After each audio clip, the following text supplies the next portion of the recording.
Odd Taxi Movie in the Woods. I'm thoroughly disappointed in this movie, and now, granted, I knew coming into this movie that it was going to be mostly a retelling of the original series, plus some closure as to what we were left with that cliffhanger at the very end. But even still, I guess the thing that I come back with, and this is no spoilers, I'm going to tell you guys when I'm going to get into full-on spoilers later on, but the thing that frustrates me most about this movie is I don't know who it's for. The only thing I can think it's for is people that are like super fans that just want something extra. Anything possible they can get extra. They're willing to rewatch the entire story as long as they can get some nugget of extra information. Because honestly, for those that have never watched Odd Taxi, go watch the original TV series. Please do not touch the movie. Do not. It is not a good telling of the story. The original series was far more superior to how it told the story. To give people a little bit of snippet of how exactly it retells the story of the original series, it essentially has these people that are interviewing each of the characters of the original series and having them tell the story from their perspective, although there's times where it kind of tells that very weirdly, but I won't get into that. And the way that it tells it is not very good. It is very jumbled. It's a mess.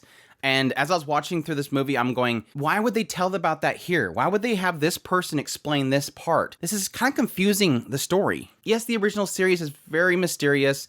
There's a lot of things that don't get told to you until the later parts of it, but that's the point. And I felt like this movie was kind of telling some things, but not other things, and it was just jumbling it up. And again, like I said, having certain characters in the interview talking about other characters when they were a child doesn't make any sense. So please, if you've not watched Odd Taxi, go watch the original series. It is a 10 out of 10 series. I love it to death. It's one of my favorite anime of all time. It is an insanely amazing series, and I cannot suggest it enough. Now, getting into some spoilers. From here on, I'm talking to folks that have watched the original series and want to know if the movie is worth watching. So, you got your spoiler warning. Please, if you've not watched the original series, do not listen beyond this. For those that are returning fans, like I said, if you're a hyper fan and you just want anything possible extra, you might find something here. Like I said, about the only extra scenes you're getting are these little snippets where characters are essentially telling the story. And sometimes they'll throw in some extra funny moments. In particular, there's a point where Shirakawa is being interviewed and she's talking about her fighting style. And so she goes to get up to show the person interviewing her, and they're like, no, please don't. It's just really cute. But yes, if you're wondering when and how much extra content you're getting, the first hour and 52 minutes is all recap and retelling. That's when you'll get a small scene. A very small scene. And after that, 10-second scene, you won't get anything extra until, an hour and 56 minutes into it. Yes. Literally right at the end.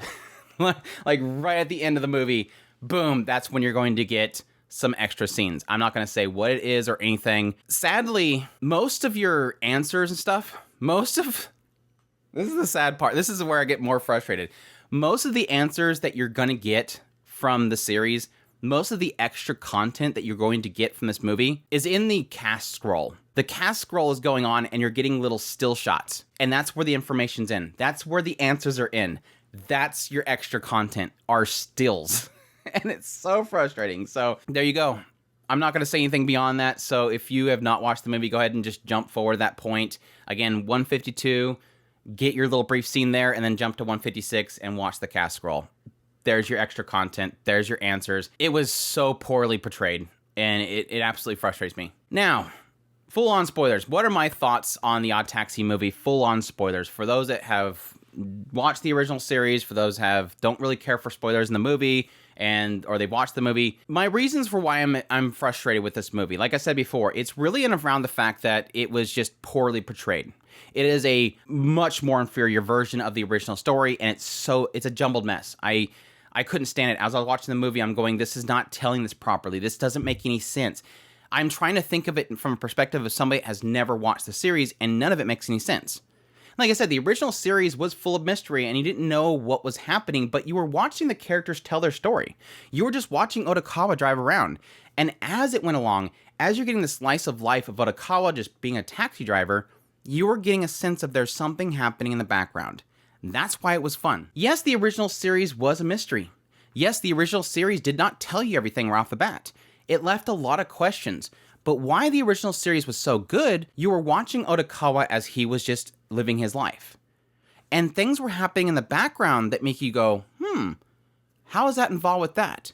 Who is this person? Why is this person doing this? The mystery slowly unfolds. How the movie does it is they have each person step up there in an interview and blurt out everything. And it doesn't make any sense because you don't have the context of it slowly unraveling. And that's why I think the movie is just, I don't know who it's for. I was frustrated watching it as a super fan. The original series is a 10 out of 10 for me. I think it's a perfect show. Well, there's no perfect show, but you know what I'm talking about. The only thing that I got good out of this movie was obviously the answer to what happens to Odokawa at the very end of the movie. And even then, you don't get to see it. Even then, you don't even get to see it. You don't even get to see what happens. That's the frustrating thing. We see the same thing we see in the TV series. Girl suddenly teleports on top of Odokawa, and she's drawn her sword. The freaking taxi nearly flips over, because apparently that girl and him, their weight together can knock over a taxi. And then you don't get to see anything else. And then it jumps to where Odokawa is going out with Shirakawa to go to the zoo, which I thought was super cute. I thought that part was super cute. But it was kind of leaving it. I swear to you, I was livid because I thought what they were doing was that they were going to cut from this scene where she attacks him. And then they were basically showing a pre-recording of when he went out with Shirakawa. And then at some point, and it was going to leave it at that. Like, you don't know if he died or not. But no, apparently that was after it. I don't know.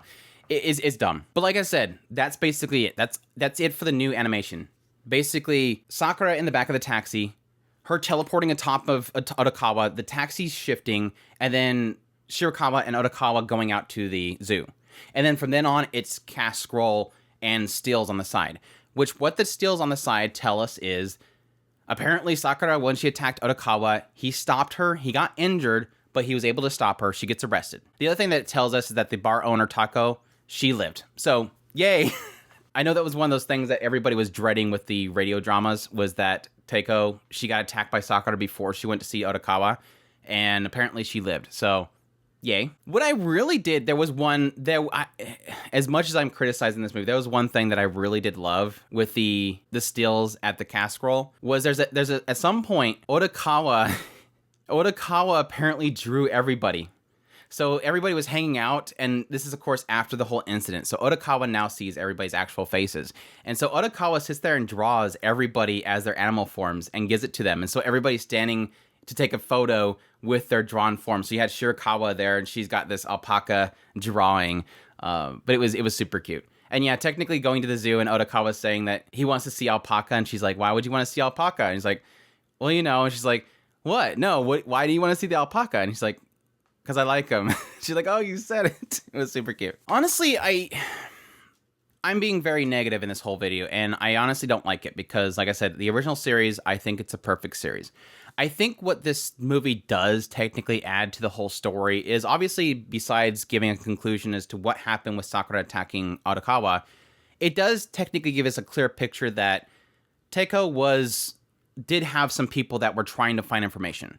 Because the interviews that are happening, those three people that are interviewing everybody, they're gathering information for Teiko. And that's why eventually, when we do have the radio drama tells us, I wish they would just do this properly.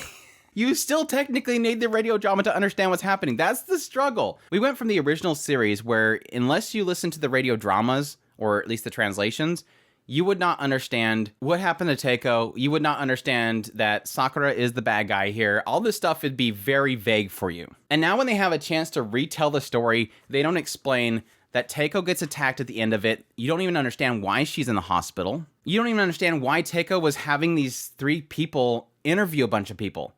You don't even know her involvement. But if you've done all of them, you'll understand that, yes, Teiko apparently was hiring these three people to go out and interview everybody, get information. There was this pin that she was recording people with. She was wiretapping people with this pin. And so when Sakura discovers that Teiko is doing all this stuff, that she has this pin that has information about her, she comes to Teiko's bar, attacks her, then leaves and goes to take out Odokawa. But again, you don't have any of that context because it's so jumbled. And there's not even a mention in this entire movie about Satoshi. Satoshi was the one that was gathering all the recordings and trying to get the information out there for everybody. None of that's out there. I think what would have been better is if they did this whole retelling, didn't do the interviews, Just do a retelling, but then put the segments about where the pin's going, take the radio drama, stick that in there, and then tell this ending. That would have been the perfect way they could have done this movie, to where everything was in there, all the stories in there, and nothing's confusing. Because, like I said, still, in the end, we don't know who these 3 interviewers are. We don't know what Tycho's involvement is. None of that stuff makes any sense. Or not full sense. I mean, you can gather it. With all that said, my final statement I want to make is, I told y'all. And nobody believed me that Odokawa was going to live in the end. Everybody said I was crazy for saying that Odokawa was going to live in the end. Now, granted, my theory was that Odokawa would have figured it out, would know that that's her, but in actuality, he had no clue. He didn't know who she was. She literally got the jump on him. If he knew who she was, he would have gotten the heck out of there. But apparently he didn't know. He got injured, but at least my theory that he was going to live was true. So there you go. Everybody's happy in the end. Everybody lives. Nobody dies, except for poor Yuki. Yuki's still dead. But I hope you guys enjoyed this video. As always, if you did, make sure to hit that like button down below. Comment. Let me know what you thought of the movie. If you have any super spoilers, I guess you can put them down to the read more area. Additionally, if you've not already and you like my content, I would love it if you subscribe to the channel so you get all my content. I do news, reviews, first impressions, top lists, discussionals. If it's anime, it's pretty much here. Additionally, if you like the content, you can also support us by sharing this video, supporting us on Patreon, our tips link, or super thanks button down below. I greatly appreciate everybody that considers, and y'all take care.